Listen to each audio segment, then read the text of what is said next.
সমাজের মেয়েদের একটা মেসেজ দিতে চাই। আমার পকেটে টাকা আছে, সবসময় শুনছে যে মেয়েরা ছেলেদের কাছ থেকে টাকা খায়, এখন সেটা ঘুরে উল্টা হয়ে গেছে, ছেলেরা মেয়েদের কাছ থেকে টাকা খাচ্ছে। কেন রে ভাই? মানে মেয়েদেরকে টাকা পয়সা এত, মেয়েরা চুরি করতেছে, চামারি করতেছে, অনেক অনৈতিক কাজ করে ছেলেদেরকে টাকা দিচ্ছে কেন? তোমার কষ্ট উপার্জন করা টাকা তোমার ফ্যামিলিকে দাও। এই যে টুকাই মামুনের মধ্যে কি এমন আছে, আমার প্রশ্ন ওই মোহনা আপুর কাছে, যে কি দেখে লাইলা আপুর সাথে এত বড় একটা ঘটনা ঘটার পরেও তিনি কিভাবে মামুনের মতো একটা টুকাইয়ের কাছে গিয়ে সে এখন অনলাইনে সে কান্নাকাটি করছেন, তার কতটুকু যৌক্তিক কান্নাকাটি করার? কারণ সে দেখেন টুকাই মামুনের সম্পর্কে সে সব জানে, সে নাকি BMW কিনে দিছে, ফ্ল্যাট ভাড়া দিত, আরো লাখ লাখ টাকা দিয়েছে।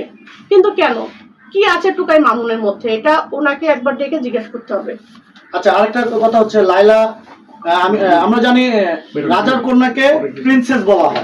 হ্যাঁ হ্যাঁ, তো লাইলা আমি বলবো যে প্রিন্সেসের লাইলাকে আপনার কি মনে হচ্ছে, লাইলাকে প্রিন্সেস মনে হচ্ছে কিনা?